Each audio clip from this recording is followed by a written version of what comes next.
तो श्लोक नंबर 66 तक 65 तक हमने देख लिया कि श्री कृष्ण ने क्या बातें की हैं। श्री कृष्ण उसको बता रहे हैं। इसको एक बार यहां देखो ताकि एक लिंक बने, बस और कुछ नहीं।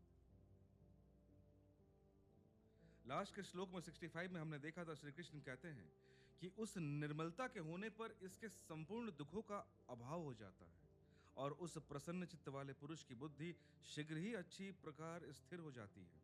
तो कौन सी निर्मलता की बात की गई कि अगर एक इंसान अंदर अपनी ओर झुक जाए निर्मलता के होने पर। हमने कल पढ़ा था कि हमारी पूरी की पूरी जिंदगी ना दूसरों के सेंटर पे चलती है, दूसरों को धुरी बना के हम उसके चारों ओर घूमते हैं। जिस तरह से प्लैनेट्स हैं, सन है, चंद्रमा है, सूरज है, सब कोई किसी और को धुरी बना के उसके चारों ओर घूम रहा है। और केवल वो नहीं, हम भी वही करते हैं। हम किसी न किसी बाहरी सोर्स को, बाहरी चीज को पकड़ते हैं, उसे कील बना के उससे धागा बांधते हैं और एक दूसरा धागा अपने से बांध के उसके चारों ओर घूमना शुरू कर देते हैं, क्योंकि हमें लगता है कि यही चीज है जो हमारी जिंदगी को सफल बना रहा है। चाहे वो हमारी खुशी हो, सफलता हो, हर चीज हम किसी चीज से एसोसिएट करते हैं। आपने देखा होगा, हम अपने आप को सक्सेसफुल नहीं मानते, हम अपने आप को एक एक हैप्पी नहीं कर सकते क्योंकि हम पर्टिकुलर चीज जो मैं अचीव करना चाहता हूं नहीं हुआ है। मैंने बड़ी अजीब बात है बहुत मुझे। और ऐसा नहीं कि ये भी एक समय मेरा भी यही पॉइंट ऑफ व्यू रहा है कि जब तक मैं ये ना कर लूं, जब तक वो ना पहुंच जाऊं, तब तक किस बात की खुशी। क्या किया है मैंने जो मैं खुश रहूं? क्या किया है मैंने जो अपने आप में कुछ प्राइड रखूं, कुछ अपने आप में गौरवान्वित, गौरव महसूस करूं? लेकिन जब वो जो चीज़ मैं टारगेट किया था, मैं वहाँ भी जब पहुँच गया, वो भी जब पाया, तब मालूम पड़ रहा है कि यार यहाँ भी तो कुछ मिल नहीं रहा है। ऐसा कुछ भी नहीं है जो मैं सोच के दौड़े जा रहा था इसकी तरफ कि अरे भाई ये हो जाए, वो हो जाए। जब वहाँ भी पहुँचा तो लगा अरे! कुछ नहीं मिल रहा है यार। थोड़ा-सा बस अहंकार सैटिस्फाई हो जाता है, सोसाइटी एप्रिशिएट कर देती है, सोसाइटी बोलती है कि अच्छा बहुत बड़ा तीर मार दिया, बस दैट्स ऑल। अपने अंदर कुछ सैटिस्फैक्शन नहीं होता। तो कृष्ण ने श्लोक नंबर 64 में ये बात कही थी कि अगर तुम्हारी ज़िंदगी अगर दूसरों की धूरी पे चल रही है, तुम्हारी चेतना खुद पर नहीं है, तब बहुत बड़ी दिक्कत है। इसलिए उन्होंने कहा कि तुम दूसरों पे छोड़ के अलग जगह पे, दूसरे पॉइंट पे, बाहर किसी पॉइंट पे रह के घूमने से अच्छा है उस पॉइंट को, उस धुरी को अपने अंदर लाओ और वहां रहो। उसके बाद तुम अपने इंद्रियों का से जो भोग करना है वो भोग करो। कृष्ण ने बोले ये बात कि तुम्हें इंद्रियों का भोग करना है, तुम करो, बिल्कुल करो।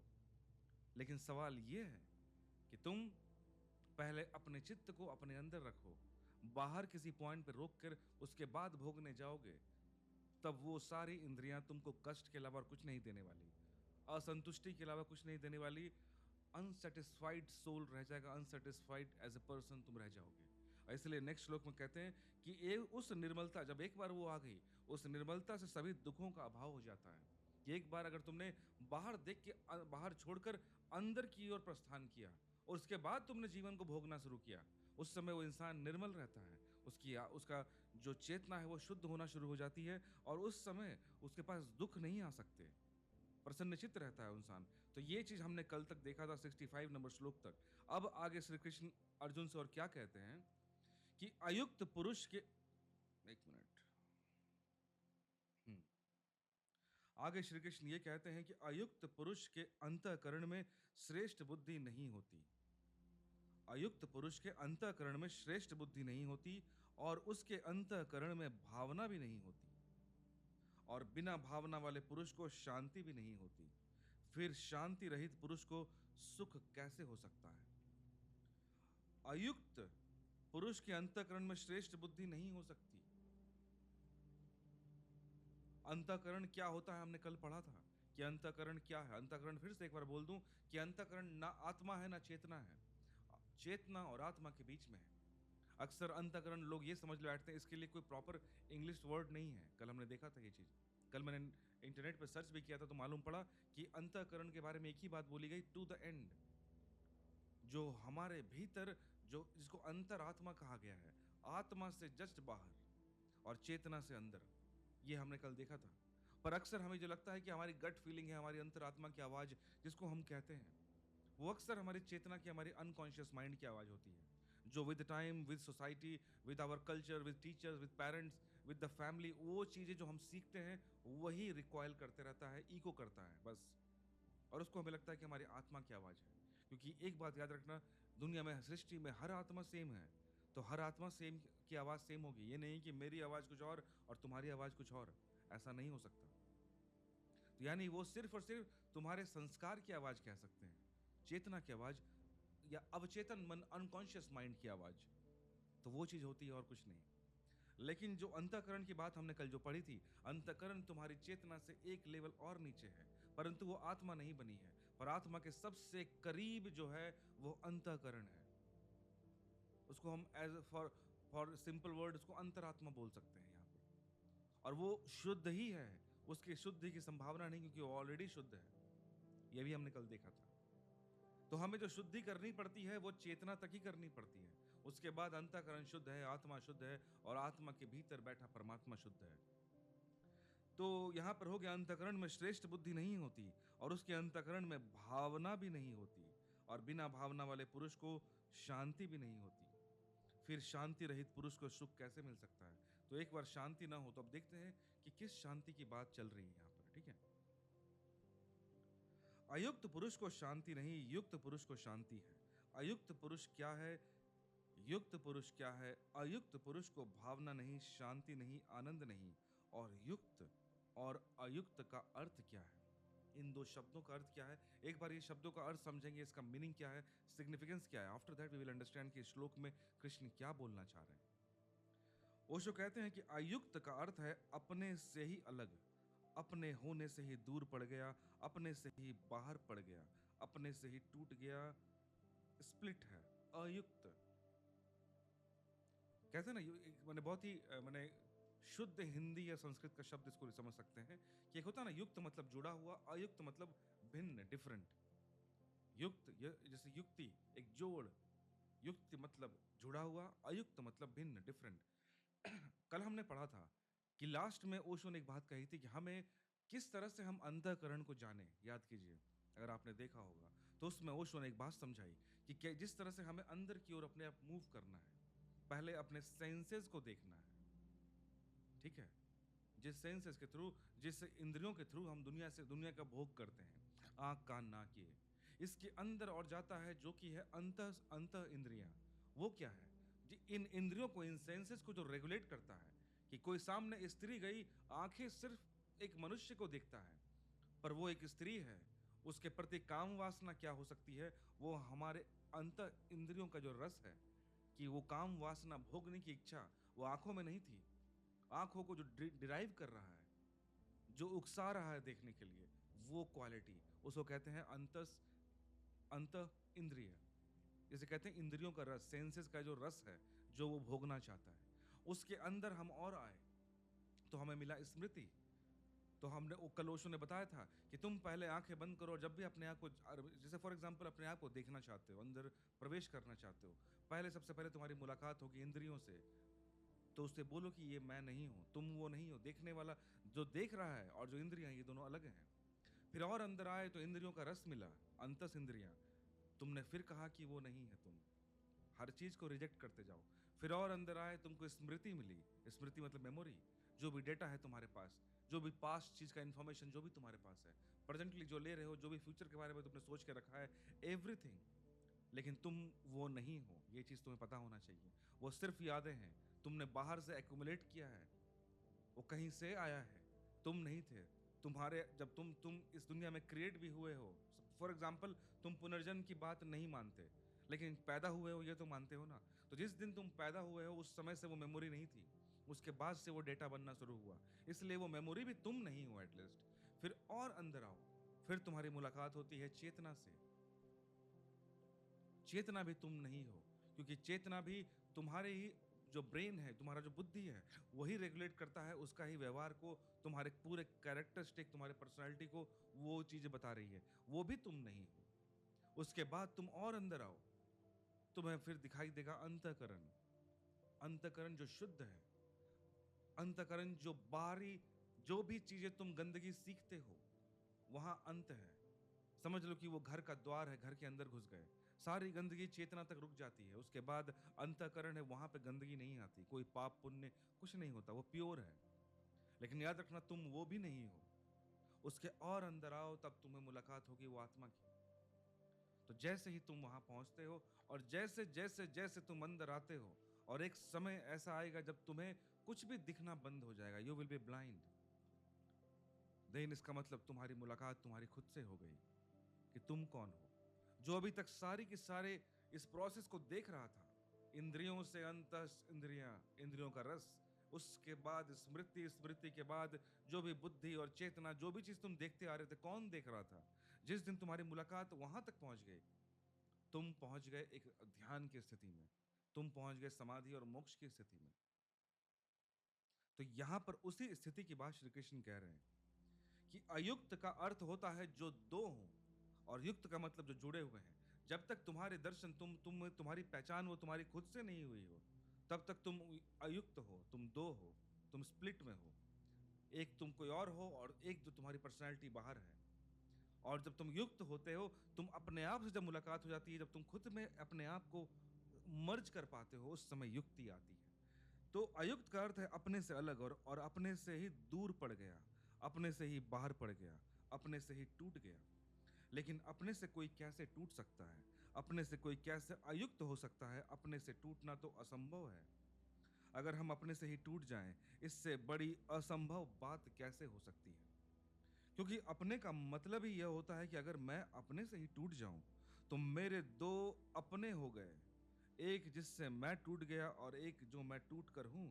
अपने से टूटना हो ही नहीं सकता। तो यहां पे एक सिंपल सी बात चल रही है कि अपने से टूटना होता क्या है, अपने से स्प्लिट करना होता क्या है। अगर मैं खुद से ही टूट के अलग हो गया, तो व्हाट इज दिस? क्या बात कर रहे हो आप? कैसे मैं टूट गया?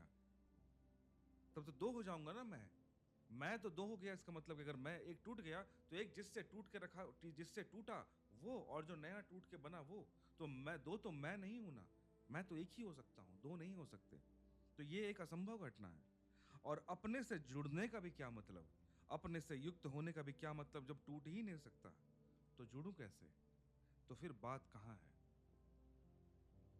सच में कोई अपने से टूटता नहीं, लेकिन अपने से टूटता है ऐसा सोच सकते हैं, ऐसा विचार कर सकते हैं, ऐसा भाव, ऐसा सम्मोहन से भर सकते हैं कि मैं अपने से टूट गया हूं, मैं अपने से छूट गया हूं, अपने से बिखर गया हूं। आप रात सोए, सपना देखा कि अहमदाबाद में नहीं कलकत्ता में हूं। कलकत्ता में चले नहीं गए, ऐसा सोए सोए कलकत्ता जाने को अभी तक कोई उपाय नहीं है। अपनी खाट पर अहमदाबाद में ही सोए पड़े हो, लेकिन स्वप्न देख रहे हो कलकत्ता में पहुंच गया। सुबह जल्दी काम है अहमदाबाद में, अब चित्त बड़ा घबराया, यह तो कलकत्ता आ गया। सुबह काम था लेकिन मेरे को, अब वापस अहमदाबाद जाना है। अब सपने में लोगों से पूछ रहे हो कि अहमदाबाद कैसे जाएं, ट्रेन पकड़े, हवाई जहाज, बैलगाड़ी, कैसे जाएं? जल्दी पहुंचना है, सुबह काम है, और यह रात गुजरती जाती है। तो एक ड्रीम का सिचुएशन ओशो क्रिएट कर रहे हैं कि आप नींद में सोए थे अहमदाबाद में, और आप नींद में चले गए सपने में कलकत्ता। लेकिन आपको नींद में याद आ रहा है कि मेरे को सुबह अहमदाबाद में कुछ काम था। लेकिन आप देख रहे हो कि मैं तो एज ए फिजिकली मैं कलकत्ता में बैठा हुआ हूँ, कोलकाता में बैठा हुआ हूँ। तो तुम पूछना चाह रहे हो कि Ahmedabad as soon as possible मैं कैसे पहुंचूं? आपकी घबराहट उचित है, अनुचित तो नहीं। अहमदाबाद में काम है, कलकत्ता में आप हो, बीच में फासला बड़ा, सुबह करीब आती जाती, वाहन खोज रहे हो। लेकिन क्या अहमदाबाद आने के लिए वाहन की जरूरत पड़ेगी क्या? क्योंकि अहमदाबाद से आप नहीं, क्षण भर भी दूर नहीं, इंच भर भी दूर नहीं। न भी मिले वाहन तो ही जैसी नींद टूटेगी आपकी, पाएंगे कि लौट आए अहमदाबाद। मिल जाए तो भी पाएंगे लौट आए, असल में गए ही नहीं हैं। लौट आना शब्द ठीक नहीं, सिर्फ गए हैं, फिर सिर्फ जाने का भ्रम है। तो ये जो एग्जाम्पल है, एक मेटाफोरिक एग्जाम्पल, ये बात समझना कि ओशो ने जो यहाँ बात कहनी चाहिए कि भाई हमें लगता है कि हम कहीं और हैं, पर यहाँ पे जो बात अभी ओशो ने एक बात कही ना कि युक्त और अयुक्त ये पॉसिबल ही कैसे है? हम किससे जुड़े? हम अलग तो हो ही नहीं सकते। और हम अलग किससे हुए? हम दो तो हो ही नहीं सकते। कि अगर तुम बोलते हो कि मैं अलग हो गया, टूट गया हूं, इसका क्या अर्थ? और मैं युक्त हो गया हूं, जुड़ गया हूं, इसका क्या अर्थ? क्योंकि मैं तो एक ही हूं। भले मैं अपने आप को पहचानता नहीं, जानता नहीं, पर मैं टूट तो नहीं सकता। दो मैं तो नहीं हो सकता। और अगर मैं दो हो नहीं सकता, तो जुड़ने का क्या मतलब? मैं हमेशा से जुड़ा हुआ हूं। तो ये अयुक्त और युक्त दोनों ही सेंसलेस हैं। लेकिन यहां पर उस सेंस की बात नहीं की गई कि तुम लिटरली टूटते हो, लेकिन एक भ्रम पैदा होता है, इल्यूजन पैदा होता है, एक माया क्रिएट होती है, जो हमें दिखाता है कि तुम स्प्लिट हो, तुम दो भाग में बटे हो। तो यहाँ पे एग्जाम्पल जो ओशो ने दी है वही बात कि किस तरह से एक भ्रम में हमें लगता है कि हम दो जगह पर हैं। मैं था वहां पर शरीर के तौर पे वहां, तब पर तुम्हारी चेतना, तुम्हारी बुद्धि, तुम्हारा मन पहुंच गया कलकत्ता। तुम्हें लगता है कि तुम दो जगह पे हो, लेकिन हो नहीं, तुम एक ही जगह पे हो।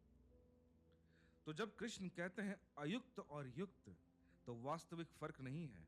कोई अयुक्त तो होता ही नहीं कभी, सिर्फ अयुक्त होने का भ्रम होता है। स्वप्न में होता है, सिर्फ एक ड्रीम क्रिएशन है, एक स्वप्न का भाव, अपने से अलग हो गया हूं। युक्त पुरुष वह है जो इस स्वप्न से जाग गया और उसने देखा कि मैं तो अपने से कभी भी अलग नहीं हुआ। ये जानते हो दोस्त, ओवरऑल एक कृष्ण जो बात कहना चाह रहे हैं ना, वो सिर्फ एक बोध की बात कह रहे हैं। कृष्ण जानते हैं कि तुम ना स्प्लिट होने वाले ना जुड़ने वाले, तुम जो हो सो हो। लेकिन बौद्धिक तौर पर तुम्हारी सोच, तुम्हारी समझ, तुम्हारा विश्वास, तुम्हारे एहसास, ये ऐसा है कि हमें वो क्रिएट करवाता है कि हम अलग हैं। जैसे फॉर एग्जाम्पल, एक पत्ता जो है, जैसे एक पत्ते का एग्जाम्पल वाली कहानी ओशो ने पढ़ाई थी कि एक पेड़ है, उसमें बहुत सारे पत्ते हैं। एक पत्ता उठता है और वो देखता है, एक दिन सवेरा उठता है, देखता है कि उस बहुत सारे पत्ते हैं यहाँ पर उसे लगता है कि वो पत्ते तो अलग हैं, वो पत्ता अलग, वो पत्ता अलग। सडनली वो देखता है कि एक पत्ता पीला होके, सूख के, टूट के गिर गया, और उसे लगता है कि अरे वो टूट के गिरा, मैं तो अलग हूं, वो अलग है। लेकिन एक दिन उस पत्ते में बोध आता है, कृष्ण की बातें सुनता है और उस पत्ते में बोध आता है। कृष्ण ने कहा कि एक बार तू पत्ता, ए लीफ, ए पत्ते, तू अपने अंदर झांक के देख कि तू कौन है। उस पत्ते ने अपने आप को अंदर झांकना शुरू किया। अंदर झांका तो देखा कि अच्छा, जो उस पत्ते में जो भी छोटी सी स्टेम थी, जो भी चीजें थी, वो उसके अंदर कहाँ से आ रही हैं। तो उसने, पत्ते ने देखा कि अच्छा, ये तो एक शाखा से आ रही है, एक ब्रांच से आ रहा है। तो पत्ते ने बोला अच्छा, मैं ये ब्रांच हूँ। और इस ब्रांच में फिर उसने देखा कि इस ब्रांच में बहुत सारे 100, 150, 1000 पत्ते और हैं। तो उस समय उस पत्ते को रियलाइज हुआ कि अच्छा, ये सारे पत्ते मैं ही हूँ। तो कृष्ण ने बोला और भीतर देख। तो उन्होंने देखा कि अच्छा, और भीतर गया तो मालूम पड़ा ये ब्रांच कहाँ से आ रहा है। तो एक और बड़े ब्रांच से ये निकल के आया है। बोला कि अच्छा, मैं ये ब्रांच नहीं, मैं ये ब्रांच हूँ। ओ अच्छा, इस ब्रांच में जो भी है सब मैं हूँ। फिर वो और भीतर देखा, उसे मालूम पड़ता है ये ब्रांच तो एक मोटे से तने से आ रहा है, और उस तने में उस ब्रांच जैसे, उस शाखा जैसे और भी 50 ब्रांच है। तब उसे रियलाइज हुआ कि अच्छा, मैं तो वो तना हूँ, वो तने से आया हूँ, और उस तने से जो भी जो जो ट्रंक है, उससे बहुत सारे ब्रांचेस निकले, उससे बहुत सारे पत्ते, सब मैं ही हूँ। वो सूख के गिरने वाला पत्ता भी मैं ही हूँ। उसने और गहराई में देखी तो देखा कि नहीं, ये तना भी मैं नहीं, मैं तो और हूँ। मैं तो वो जड़ हूँ, वो शाखा हूँ, रूट हूँ। वहां देखा, बोले कि अच्छा, ये तना भी नहीं, मैं तो इस रूट से निकल के आ रहा हूं। और उस समय उसको मालूम पड़ा कि ये जो पूरा का पूरा पेड़ है, वो मैं ही हूं। और मैं ये सारे के सारे पत्ते हूं, ये पत्ते सारे मैं ही हूं। In the same way, starting में उस पत्ते को लग रहा था कि बाकी पत्ते अलग हैं। उस समय वो था नहीं अलग कभी, वो शुरू से ही जुड़ा हुआ है। लेकिन उसको ये भ्रम था कि वो पत्ते अलग, मैं पत्ता अलग। लेकिन उस भ्रम को ही अयुक्त कृष्ण ने कहा है कि तुम्हें लगता है कि तुम स्प्लिट हो, तुम अलग हो। लेकिन जैसे ही तुम अपने अंदर भीतर झांकना शुरू करते हो, तो एक वक्त आता है कि तुम अपने आप से मिलते हो, जहां तुम हमेशा से थे। लेकिन तुम उस इल्यूजन में वो देख नहीं पा रहे थे। तुम इल्यूजन में उस सेंटर से जहां तुम्हें होना चाहिए, तुम उस ड्रीम में, उस भ्रम में तुम आगे निकल गए, कहीं बाहर घूम रहे हो। और जैसे ही तुम अपने आप कॉन्ट्रैक्ट करते हो और लास्ट में उस धूरी पे पहुंचते हो, उसी समय उसकी बात को कृष्ण ने कहा युक्त हो जाना। पहले तुम अयुक्त थे उस भ्रम में, और दूसरा, वो भ्रम जब टूटा, तब तुम्हें मालूम पड़ा कि तुम हमेशा युक्त ही हो, तुम एक ही हो। तो भ्रम का टूटना युक्त है और भ्रम में रहना अयुक्त है। और देखा जाए, भ्रम रियलिटी नहीं थी, इसलिए अयुक्त और युक्त दोनों ही भ्रम काल्पनिक बातें हैं। लेकिन वो कल्पना हम ही ने बना के रखी है, इसलिए इन शब्दों का इस्तेमाल श्री कृष्ण ने किया है। अयुक्त पुरुष में भावना नहीं होती। क्यों नहीं होती? भावना से मतलब आप क्या समझ लेते हैं? आपकी भावना, क्योंकि हम सब अयुक्त पुरुष हैं, हम में भावना बहुत है। देखो, हम सब अयुक्त पुरुष हैं क्योंकि हम सभी भ्रम में हैं। क्योंकि हम में से हार्डली कोई जो अपने अंदर चेतना तक उतर पाता है, देख पाता है अपने आप को कि मैं कौन हूं। इसलिए हम सभी अयुक्त हैं, हम सभी भ्रम में हैं, और हम सभी स्प्लिट में हैं। और हमें लगता है कि हम में तो बहुत भावना है, लेकिन कृष्ण बोल रहे हैं कि जो अयुक्त है उसमें भावना नहीं होती, लेकिन हम में तो बहुत सारी भावना है, फीलिंग्स है। इसलिए कृष्ण इस भावना की बात नहीं कर रहे जो हम में है। तो जो फीलिंग्स की बात हम समझते हैं, उस भावना की बात यहाँ कृष्ण नहीं कर रहे। एक आदमी कहता है भावना बहुत है मेरे अंदर, फीलिंग्स बहुत है, पत्नी मर गई है रो रहा हूं, बेटा बीमार है आंसू गिर रहा है, कहता है भावना बहुत है। यह भावना नहीं, यह फीलिंग्स नहीं, यह सेंटिमेंटलिटी है, ये संवेदनशीलता है, सेंटिमेंट्स। फर्क क्या है? अगर यह भावना नहीं सिर्फ भावना का धोखा है, तो फर्क क्या है? जो सेंटिमेंट्स होते हैं वो हमेशा हमें फीलिंग लगती है। सेंटिमेंट्स जो अक्सर बोलते हैं ना कि हम भावना को आहत कर दिया किसी ने, एक्चुअली सेंटिमेंट्स फीलिंग्स को नहीं आहत किया जाता, तुम्हारे सेंटिमेंट्स हर्ट किए जाते हैं, फीलिंग्स हर्ट नहीं की जाती। अगर इसको सिंपल सी बात, मैं एक फूल पसंद करता हूं, उसके उसके लिए मेरे पास सेंटिमेंट्स हैं, तुम उसको हर्ट नहीं कर सकते हो। The love for that flower, आप उसको हर्ट नहीं कर सकते हो, लेकिन माई अटैचमेंट फॉर दैट फ्लावर, वो अटैचमेंट, उस फ्लावर से मेरे सेंटिमेंट्स जुड़ जाते हैं। हमारे फीलिंग्स कभी किसी के साथ नहीं जुड़ते, हमारे सेंटिमेंट्स जुड़ जाते हैं। मैं उससे जुड़ गया हूं मोह में, उस सेंटिमेंट्स को ही बोलते हैं मोह। जब तक वो मोह उससे जुड़ा हुआ है, सेंटिमेंट्स है, उसी को आप हर्ट करते हो। चाहे आप किसी को रिलीजियस तौर पे हर्ट करो, फैमिली के तौर पर हर्ट करो, आप किसी के सेंटिमेंट्स को हर्ट करते हो। और वो सेंटिमेंट्स क्या है? उस वस्तु के प्रति, उस चीज के प्रति मेरा मोह, और मेरा मोह लगाव था इस चीज के लिए, तुमने सो गाली दे दी, यू हर्ट माई सेंटिमेंट्स। लेकिन एक जो ममता होती है, ममता का भी जो होता है ना फीलिंग्स, वो उसको तुम गाली नहीं दे सकते, उसको फर्क नहीं पड़ता, याद रखना। तो वो सब बोलते हैं कि फर्क क्या है सेंटिमेंट्स और फीलिंग में। एक आदमी रो रहा है अपने बेटे के पास बैठा हुआ, मेरा बेटा बीमार, चिकित्सक कहते हैं बचेगा नहीं, मर जाएगा, रो रहा है, छाती पीट रहा है वो इंसान, उसके प्राणों पर बड़ा संकट है। अभी हवा का एक झोंका आता है और टेबल से एक कागज उड़कर उसके पैरों के नीचे गिर जाता है।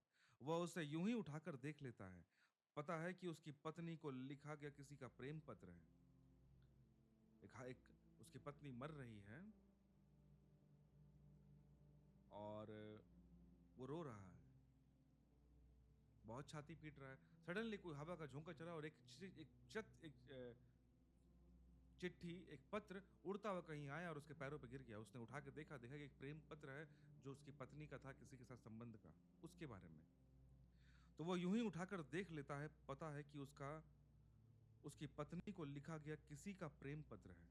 पता चलता है कि पत्र को पढ़ के कि बेटा अपना नहीं है, किसी और से पैदा हुआ था।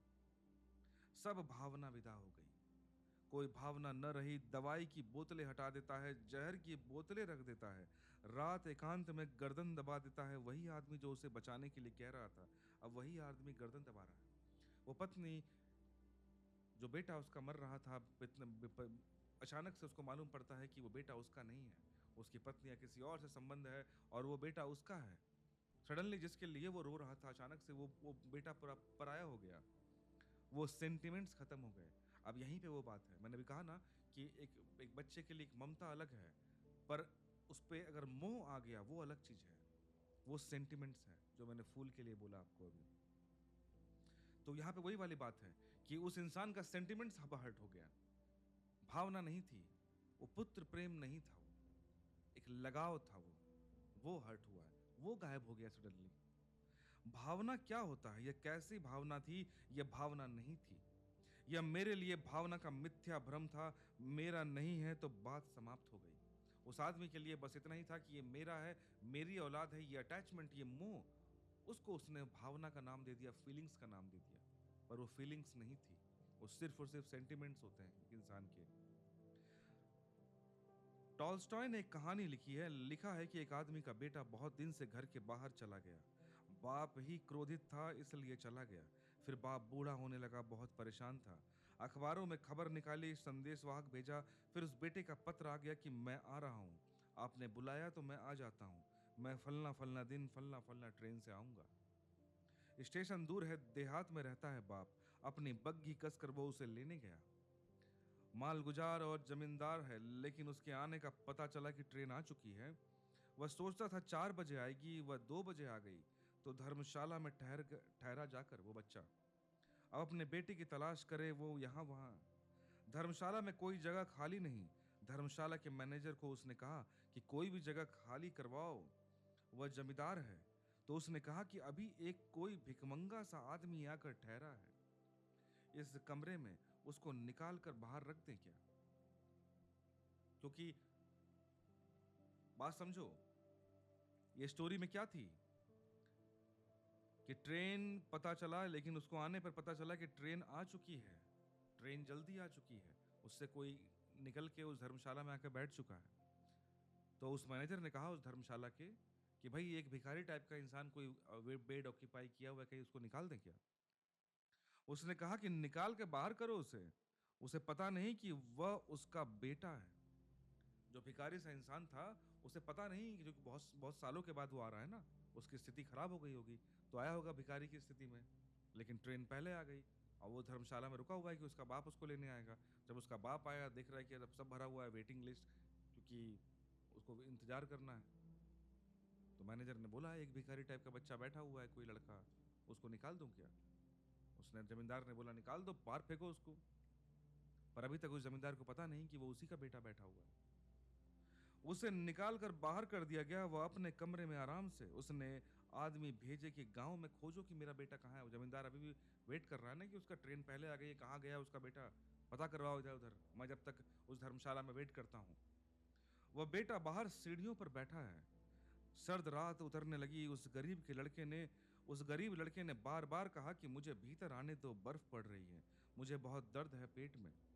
पर उसने कहा कि यहाँ गड़बड़ मत करो, भाग जाओ यहाँ से, रात मेरी नींद हराम मत कर देना। फिर रात पेट की तकलीफ से वो लड़का चीखने लगा, तो उसने नौकरों से उसे उठाकर सड़क पर फेंकवा दिया। किसने? उसी जमींदार ने और उसके उसी बाप ने, जो उसको पता नहीं है कि वो जो भिखारी सा पेट दर्द लिए बैठा है वो उसी का बेटा है। परंतु उसको पता नहीं, क्योंकि उसका सेंटिमेंट्स जुड़ा हुआ नहीं है उस लड़के के साथ अभी तक। समझो बात को। हो सकता है वो भिखारी वाला उसके बच्चे के उम्र का ही है, लेकिन उसे पता नहीं है कि अभी तक वही है वो। फिर सुबह वो मर गया। सुबह जब जमींदार उठा तो वो लड़का मरा हुआ पड़ा था सड़क पर। लोगों की भीड़ इकट्ठी थी। लोग कह रहे थे कौन है, क्या है, कुछ पता लगाओ, ऐसी लावारिस लाश की तरह पड़ी है। किसी ने उसके खीसे में खोजबीन की तो चिट्ठी मिली उसके पास। तब तो उन्होंने कहा कि अरे ये वह जमींदार जिसको खोज रहा था वही तो है ये, क्योंकि उस जमींदार ने पत्र वगैरह लिखवाए थे ना, मैगजीन वगैरह में, अखबार वगैरह में इश्तिहार दिया था, तो उसी का वो कॉपी रखा होगा अपने पास। यह जमींदार को लिखी गई चिट्ठी पत्री है, वह अखबारों की कटिंग है, यह उसका लड़का है। वह जमींदार बाहर लौट कर बैठा अपना हुक्का पी रहा था। जैसे ही उसने सुना कि मेरा लड़का, एकदम भावना आ गई वापस। अब वह छाती पीट रहा है, वह रो रहा है। अब उस लड़के को, मरे को, कमरे के अंदर ले गया। जिंदा को रात नहीं ले गया, मरे को दिन के कमरे में ले गया। अब उसकी सफाई की जा रही है मरे पर। मरे को नए कपड़े पहनाए जा रहे। वह जमींदार का बेटा है। अब उसको घर ले जाने की तैयारी चल रही है। और रात उसने कई बार प्रार्थना की मुझे भीतर आने दो, तो उसको नौकरों से सड़क पर फेंकवा दिया था। यही भावना है क्या? अगर तुमको लगता है कि यही भावना है, इसलिए ना भावना बहुत पावरफुल चीज है। जो हम लोग अक्सर कहते हैं ना कि ईश्वर के प्रति उसका भाव प्रकट हो गया। आप ये शब्द सुने होंगे, उसके भाव विभोर हो गया वो इंसान जब उसके दर्शन हुए ईश्वर के। वो जो भाव की बात होती है, भावना की जो बात होती है ना दोस्तों, वो बहुत स्ट्रांग चीज है, बहुत प्योर चीज है। एक बच्चा जब आंख जोड़कर अपने छोटे मोटे उंगलियों से ऐसे प्रार्थना करता है भगवान के सामने, वो बहुत ही भावना में करता है, क्योंकि उसके मन में कोई छल कपट नहीं है। लेकिन जो हम बड़े लोग हैं, जो अक्सर दिखावा करने में जुड़े हुए हैं, यहाँ वहाँ, हम अधिकतर सेंटिमेंट्स में जुड़े हुए हैं। हम किसी डीटी से, किसी भगवान से, किसी इससे हम एक कॉन्ट्रैक्ट बनाते हैं। वो भावनात्मक जुड़ाव नहीं होता। अगर भावना जुड़ी हो तो कहते हैं ना कि कटौती में भी गंगा दिख जाए, वो वाली बात होती है। अगर भावना उतनी ही निश्चल हो जाए। लेकिन हमारे पास भावना नहीं है, हमारे पास सेंटिमेंट्स हैं।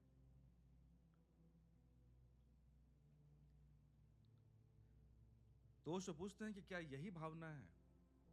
नहीं, ये भावना का धोखा है। भावना मेरे तेरे से बंधी नहीं होती। भावना भीतर का सहज भाव है।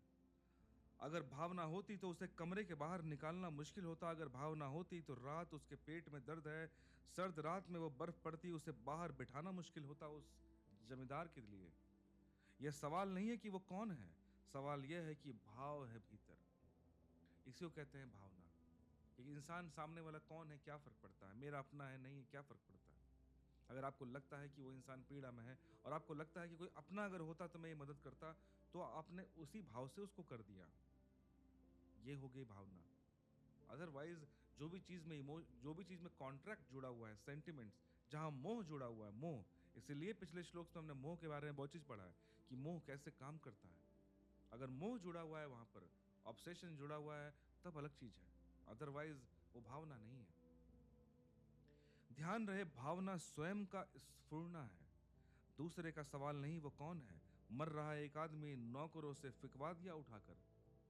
टॉलस्टॉय ने जब यह कहानी लिखी तो उसने अपने संस्मरणों में लिखा है, यह कहानी मेरे एक अर्थों में ऑटोबायोग्राफी भी है। यह मेरा आत्मस्मरण है, क्योंकि खुद टॉलस्टॉय शाही परिवार का था। उसने लिखा कि मेरी माँ, मैं समझता था, बहुत भावनाशील है। टॉलस्टॉय जो राइटर था, इसकी स्टोरीज आपने पढ़ी होगी, टॉलस्टॉय की बहुत अच्छी अच्छी स्टोरीज, इनकी बुक्स बहुत अच्छी अच्छी स्टोरीज हैं इनकी। तो टॉलस्टॉय ने लिखा कि ये मेरी ही कहानी है जो मैंने कहानी लिखी है। वो बोलता है कि मुझे लगता था कि मेरी माँ में बहुत भावना है अपने मेरे लिए, कि मेरी माँ बहुत भावुक है, भावना में से भरी पड़ी है, भाव विभोर हो जाती है। लेकिन यह तो मुझे बाद में उद्घाटन हुआ कि उसमें भावना जैसी कोई चीज नहीं है। क्यों समझता था कि भावना थी? क्योंकि थिएटर में उसके चार चार रुमाल भीग जाते थे आंसुओं से। जब नाटक चलता था और कोई दुख, ट्रेजेडी होती थी, तो वो ऐसी धुआंधार रोती थी कि नौकर रुमाल लिए खड़े रहते थे। शाही घर की लड़की थी, तत्काल रुमाल बदलने पड़ते थे। तो टॉलस्टॉय खुद बहुत रिच फैमिली से थे, तो उसकी माँ कोई भी प्ले या नाटक देख रही है तो बहुत रोना धोना शुरू कर देती थी। तो उसे टॉलस्टॉय को लगा कि मेरी माँ कितनी भावनात्मक के भाव में रो पड़ती है। चार चार छः छः आठ आठ रुमाल एक नाटक थिएटर में भीग जाते थे। तो टॉलस्टॉय ने लिखा कि मैं उसके बगल में बैठकर देखा करता था मेरी माँ कितनी भावनाशील है। लेकिन जब मैं बड़ा हुआ तो मुझे पता चला कि उसकी बग्घी बाहर 6 घोड़ों में जुती हुई खड़ी रहती थी और आज्ञा थी कि कोचवान बग्घी पर ही बैठा रहे, क्योंकि कब उसका मन हो जाए थिएटर से जाने का, तो ऐसा न हो कि एक क्षण को भी कोचवान ढूंढना पड़े। बाहर बर्फ पड़ती रहती और अक्सर ऐसा होता कि वह थिएटर में नाटक देखती रहती।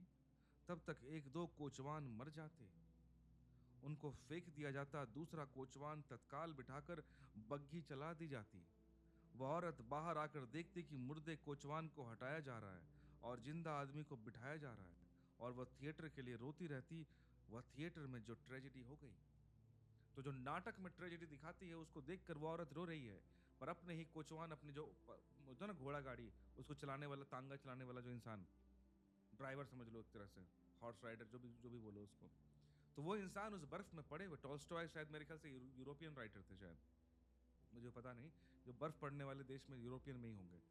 तो वो जो बंदा है वो बोल रहा है कि उसकी माँ, उसकी जो बग्घी चलाने वाला इंसान, वो बाहर बर्फ में पड़ा पड़ा ठंड में मर जा रहा है, और ये औरत यहाँ पे बैठ के अंदर एक नौटंकी देख रही है, नाटक देख रही है, और वहां पर रोई जा रही है। 10-10 रुमाल बदल दी, और वहां पे उसका अपना एक जीवित इंसान ठंड से मर जाता है और उसको बदल दिया जाता है तुरंत एक रुमाल की तरह।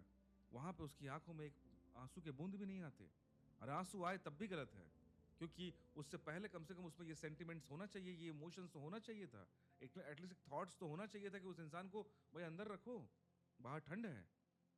तो टॉलस्टॉय ने लिखा कि ये एक अर्थ में एक कहानी मेरी ऑटोबायोग्राफिक थी, आत्म आत्म कथात्मक भी है।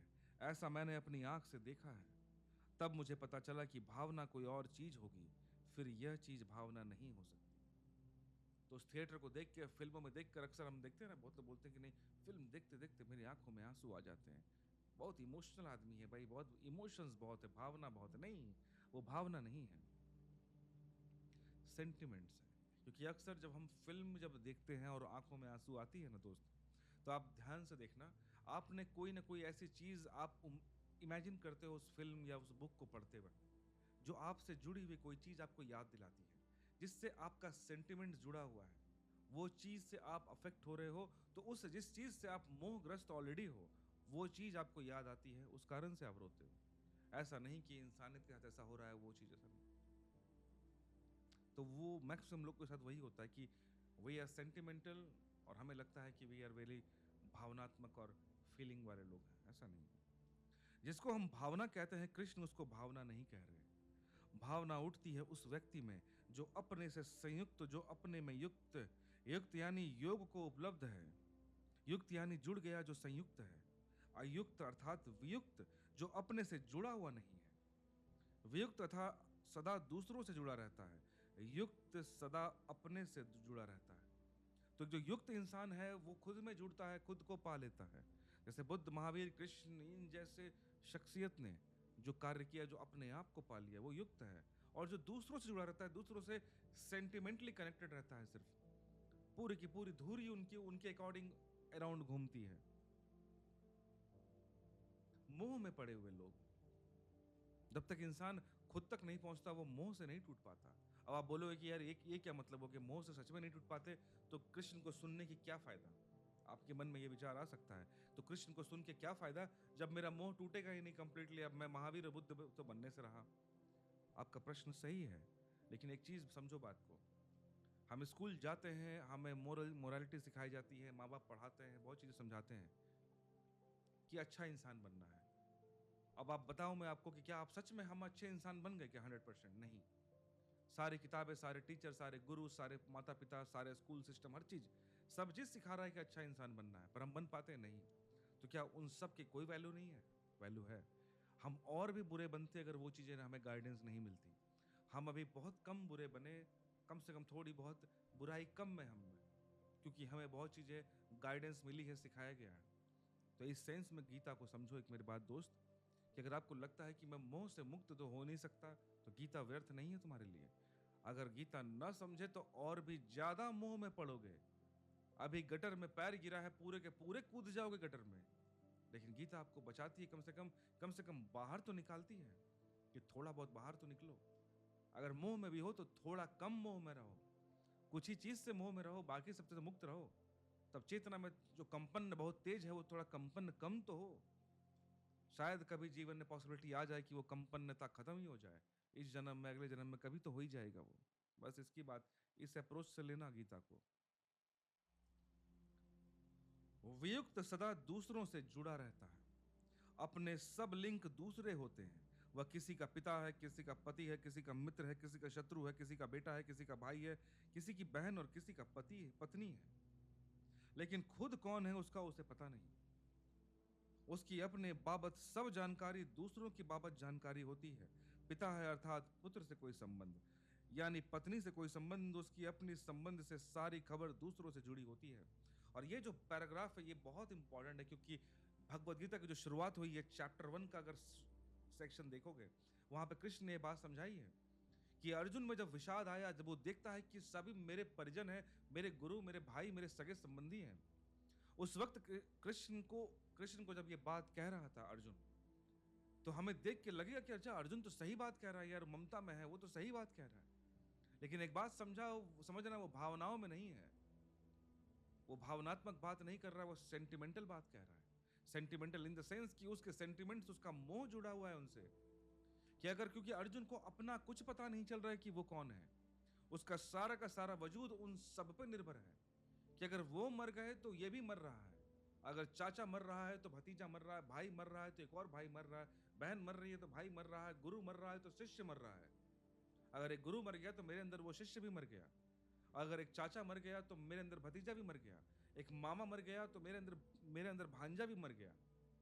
तो अर्जुन उस समय जो व्याकुल है वो अपने आप को खो रहा है। अर्जुन के मन में जो व्याकुलता उस समय आई थी, वो इस बात के लिए थी कि मैं ही खो जाऊंगा, मैं क्या बचूंगा। आपने बहुत बार देखा होगा ना फिल्मों में कि एक इंसान है, उसके उसके सारे परिवार लोग को मार दिया गया। फॉर एग्जांपल आपने बहुत सारे फिल्में देखना, पत्नी को मार दिया, माँ को मार दिया, बच्चे को मार दिया। अब वो ऐसा इतना डेडली बन जाता है, वो बोलता है कि अब मेरे जीवन में कोई मतलब ही नहीं है, अब बदला लूंगा, उसके बाद मुझे तुम मार देना, कोई फर्क नहीं पड़ता, फांसी पे चढ़ा देना, मुझे कोई फर्क नहीं पड़ता। ये सीन आपने कई बार देखा होगा फिल्म में। उसके पीछे यही साइकोलॉजी है, क्योंकि वो इंसान अपने आप को हर इन जो बाहरी एंटिटी है उन्हीं से ही उसका वजूद है। अगर वो चीज खत्म हो गया तो उसका कुछ बचा ही नहीं। एक पॉलिटिशियन है जिसका रुतबा, नाम, शोहरत ही उसका वजूद है, अगर एक बार वो डैमेज हो गया, वो इंसान सुसाइड कर लेता है। बहुत सारे केस सुनते होंगे ना, इस अफसर ने फलना, इस करप्शन ने पकड़ा गया, अगले दिन मालूम पड़ा सुसाइड कर लिया उसने। क्यों? क्योंकि उसने अपने पूरे अस्तित्व को उस ग्लैमर से, उस नाम और शौकत से, उस अफसरशाही से जोड़ के रखा था कि मैं हूं मतलब ये है तो मतलब मैं हूं, अगर ये नहीं तो मेरा क्या मतलब। तो ऐसे लोग हाईली स्ट्रांगली सेंटिमेंटल है कि वो चीज अगर हट जाए तो सब खत्म हो जाएगा।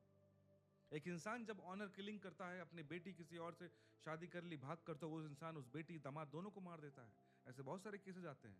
क्यों? क्योंकि वो बाप फिर तैयार है कि भाई उसके बाद मेरे को जेल ले जाओ, जो करना करो, क्योंकि उस इंसान ने, उस बाप ने क्या किया कि अपने पूरी प्रतिष्ठा, अपने पूरे ईमान, अपने पूरे अस्तित्व को उस बेटी की इज्जत से कर दिया कि भाई वो बेटी हमारे अकॉर्डिंग काम करेगी तभी मेरी मूछों की शान है, ताव है। एक बार वो खत्म हो गया, अगर उसने वो तोड़ दिया तो फिर मेरा क्या वजूद। उसके बाद सब खत्म करके हम खत्म हो जाएंगे। आप समझो कि हमें लगता है कि वो बाप बहुत भावना में था कि नहीं, बेटी से बहुत प्रेम था उसका, एकदम फूलों की तरह रख रहा था, इसीलिए वो दुखी हो गया। नहीं, वो इंसान सिर्फ मोह में था, वो सिर्फ जुड़ा हुआ था, उसे कुछ फायदा मिल रहा है उस रिश्ते से, और जैसे ही वो फायदा टूट गया, इसका वजूद खत्म हो गया कि मैं कौन हूं भाई। मैं जिस पेड़ को मैं इतना दिन से पाल पोस रहा हूं, वो पेड़ मेरे को हटा दिया, अब मैं कौन हूं? सब बर्बाद कर दूंगा मैं। This is the mentality behind that thing.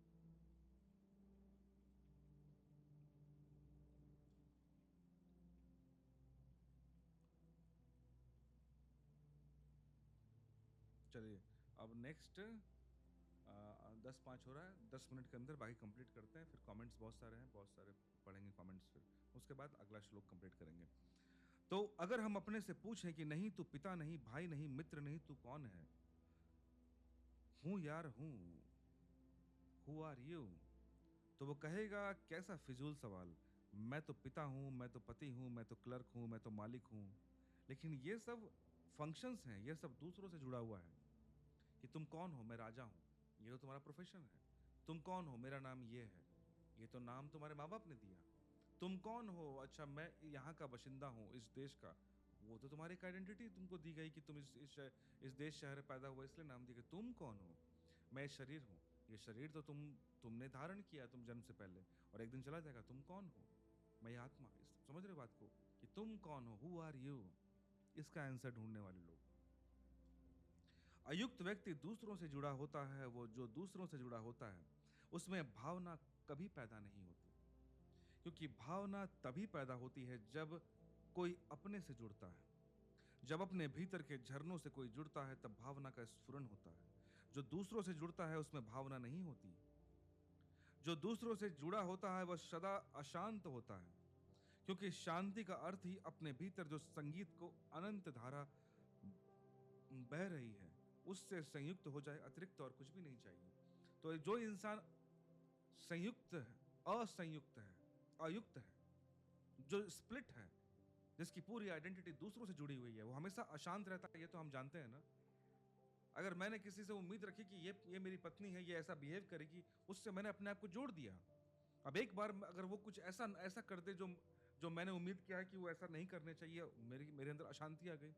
ये मेरा बच्चा है, अगर ये मैं चाहता हूं कि ऐसा करे, मैंने अपने आप को डेडिकेट कर दिया उसके लिए, अगर वो ऐसा नहीं करता मैं दुखी हूं। ये मेरे दोस्त हैं, ये मेरे कलीग हैं, ये मैं चाहता हूं ऐसा करे, अगर मैंने उससे अपने आप को जोड़ दिया, एक एक्सपेक्टेशन जोड़ दी, अगर वो ऐसा ना करे तब मैं अशांत हूं। तो एक बात याद रखना, जब भी तुम्हारी पर्सनालिटी ऐसी होगी तुम्हारे कि who are you, if you are identifying yourself with the others, ऐसा नहीं किसी इंसान के साथ, किसी शोहरत के साथ, किसी पोजीशन के साथ, हु आर यू, हम विधायक हैं यहाँ के। तो अगर वो विधायक पंथी तुम्हारी चले गई कल, तब तुम कौन हो फिर? तुम्हारी पूरी प्रतिष्ठा, तुम अशांत हो जाओगे बिल्कुल, तुम्हारा वो पोजीशन चला गया तो। इसलिए बहुत जरूरी है, वो कृष्ण यहाँ पे यही कह रहे हैं कि भावना तुम्हारे अंदर तभी आएगी जब तुम्हारी मुलाकात तुम्हारी खुद से होगी, जब तुम बाहरी चीजों को तोड़कर अपने आप से जुड़ोगे। अब बाहरी चीजों को तोड़कर इसका मतलब ये नहीं कि लोगों से रिश्ते तुम्हारे खत्म हो जाएंगे, ये नहीं। दूसरों से मोह खत्म होगा, रिश्ते बनेंगे और ज्यादा प्योर रिश्ते बनेंगे। लेकिन जो मोह सेंटिमेंट्स है वो खत्म होंगे, तब रियल में फीलिंग जाएगा। तब रियल में वो पत्नी तुम्हारे लिए सेंटिमेंट्स नहीं, तुम्हारे लिए वो फीलिंग्स की पार्ट होगी। वो बच्चे तुम्हारे लिए सेंटिमेंट्स नहीं, वो फीलिंग्स बन जाएंगे। वो दोस्त तुम्हारे सेंटिमेंट्स नहीं, वो फीलिंग्स होंगे। और एक बार फीलिंग्स रहेगा ना वहां, उसको कोई हर्ट नहीं कर सकता, क्योंकि फीलिंग्स तुम्हारे तरफ से है। तुमने वो फीलिंग जोड़ा है। Nobody can hurt it, nobody can snatch it.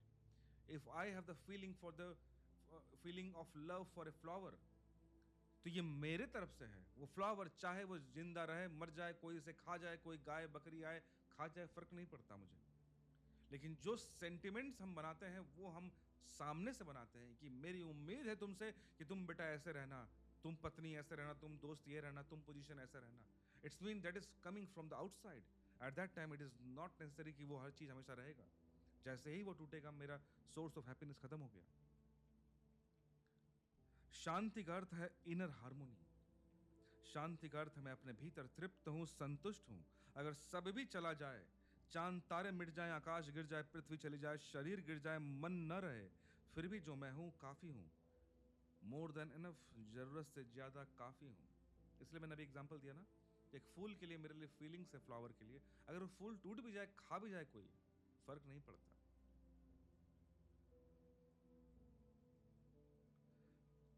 पोम्पोई नगर में पोम्पई का जब विस्फोट हुआ, ज्वालामुखी फूटा तो सारा गांव भागा।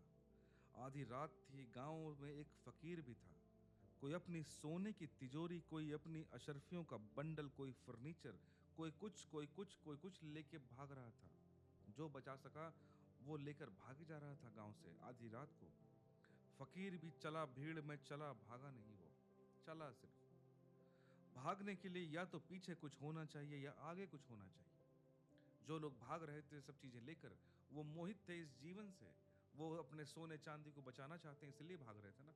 हम अक्सर वही करते हैं। भागने के लिए या तो पीछे कुछ होना चाहिए जिससे भागो, या आगे कुछ होना चाहिए जिसके लिए भागो। पीछे कुछ होना चाहिए भागो अर्थात कोई भय है। आगे कुछ होना चाहिए जिसके लिए भाग रहा हूं, यानी मोह है, डिजायर्स है। सारा गांव भाग रहा, फकीर चल रहा। लोगों ने उसे धक्के भी दिए, कहा यह कोई चलने की बात है, भागो। उसने कहा किससे भागूं और किसके लिए भागूं।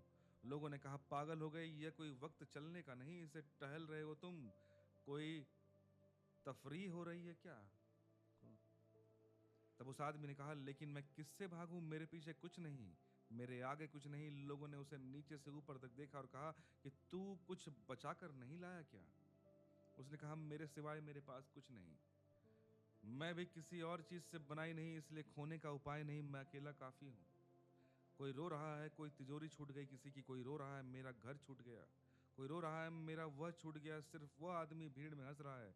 लोग उससे पूछते तुम हंस क्यों रहे, क्या तुम्हारा कुछ छूटा नहीं। वह कहता है मैं जितना था उतना यहां भी हूं, मेरा कुछ भी नहीं छूटा। उस अशांत भीड़ में अकेला वही आदमी शांत है, जिसके पास कुछ भी नहीं, बाकी सब कुछ न कुछ बचा कर लाए हैं, फिर भी अशांत है। और वो आदमी कुछ भी बचा कर नहीं लाया, फिर भी शांत है। बात क्या है, युक्त पुरुष शांत हो जाता है, अयुक्त पुरुष अशांत होता है। ज्ञानी युक्त होकर शांति को उपलब्ध हो जाते हैं। और फिर देखो, आपको लग सकता है कि यार हम तो फकीर नहीं हैं, तब फिर गीता में जो बात बोल रही है हमारे किस काम की। मैं हमेशा प्रैक्टिकलिटी ऑफ भगवत गीता की बात कर रहा हूँ।